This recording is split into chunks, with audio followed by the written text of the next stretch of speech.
people thought that maybe they're not as powerful as they used to be. How do you Well, first of all, I'm proud to have the endorsement of the LiUNA Midwest region and of 19 individual labor unions across the state, plus the AFL-CIO, the state AFL-CIO. Very important endorsements for a variety of reasons. First of all, 900,000 members of the AFL-CIO in Illinois.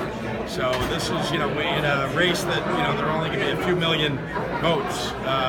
900,000 is an awful lot. Second, it is labor unions that are often at the lead of the grassroots efforts to get people out to vote. So knocking on doors, making phone calls, making sure that we're identifying our voters and getting them out to vote. So proud to have truly an army of people already, and then add to that all the people that we've attracted to our campaign all across the state, people who volunteered, gone on our website, or through Twitter or Facebook, have signed up with us. We really have developed quite an army. So I'm proud to have all these members here excited about taking on Bruce Rauner and beating him. So Governor Rauner won all these downstate counties in 2014. So I'm wondering, what are you going to do differently to try to pick up a county like this that narrowly voted for Trump, still kind of on the edge? Well, we're fighting hard every single day. First of all, to communicate our message about fighting for working families and putting Springfield back on their side. You heard me say that we're not just, beating up on Bruce Rauner. We also have real plans for the future of the state of Illinois. We need to remind people, of course, that Bruce Rauner promised an awful lot of things when he was running and did nothing. For 2.5 years, nothing has been done that's helpful for working families, and we need to put somebody in that office who's actually going to wake up every day thinking about them.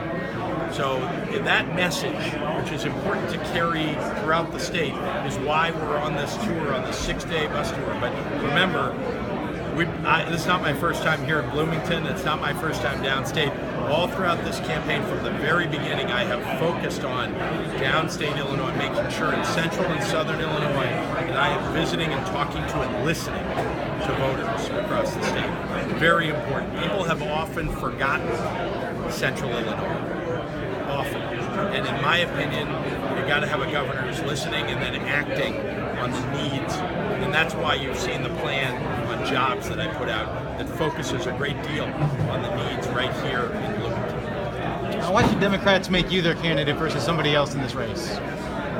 I've gotten real things done during the course of my life. Tens of thousands of people across the state have benefited from the work that I've done to expand the federal program, for example, for 230,000 kids getting school breakfast, expanding opportunities for families to get quality childcare and quality preschool.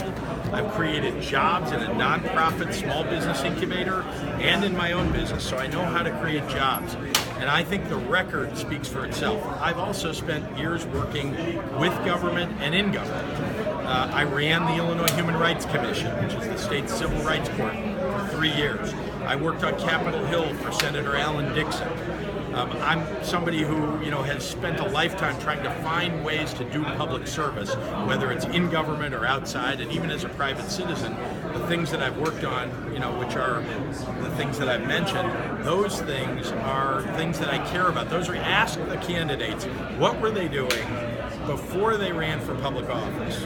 What were they doing when they weren't thinking about running for public office to really help people across the state of Illinois? And I think my record will beat all. So you've been pretty upfront about this whole rich guy thing, basically. This billionaire and so Governor Rauner and everything. Even your website has some pretty straight up language on that.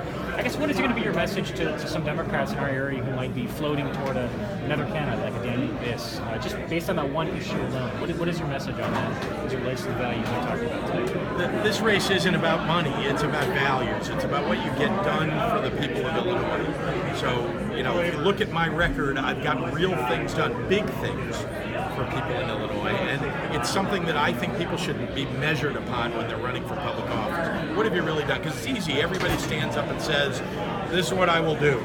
Everybody can project forward and promise things when they're going to get elected, right? And by the way, most of us Democrats agree on a variety of things that I think is, those are fundamental democratic principles, like We should have a progressive income tax in this state. We should protect middle-class families and people striving to get to the middle class from tax increases, and instead ask people who can afford it to pay for it. Those are things that I think every Democratic candidate that's running stands for, and I will stand for too. So the real question is, who do you think can get those things done? Because every one of the things that I've done in my life, those things that I talked about affecting tens of thousands of people's lives, I didn't do those things alone. How did I get them done? I got community leaders together, elected leaders, business leaders, and everyday Illinoisans who care deeply about those issues. And then we worked together. I set the vision and lead, but then we worked together to get those things, to figure out how we're going to get from here to there. How do we provide thousands of parents with early childhood education? How do we actually get that done? How do we actually create those small business jobs in that incubator? How do we create the incubators? All of those things, it really requires getting people together, setting the vision, and then working, everybody pulling on the oar. When was the last time you heard that happening in Springfield?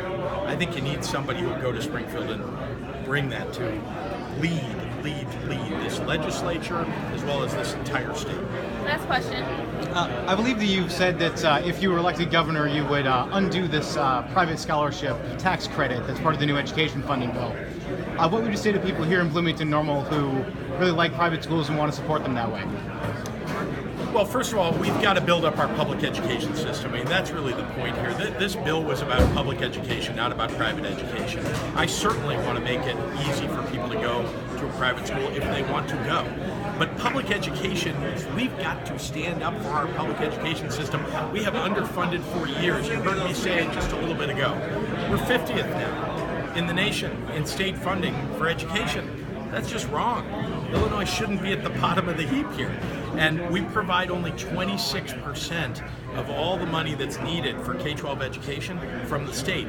That's about half of what the average state in the United States provides. That's just wrong.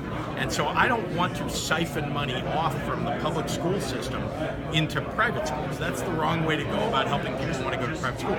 It's important to me that we make sure and focus resources on kids who go to public schools, because most kids do. Our public education system has been forgotten. People aren't fighting for it. I'll be a governor who will. Thanks, guys. Thank you. Thanks very much, you guys. You should, by the way, you should get to know my running mate, because she's awesome. Nice to see you. Thank you all.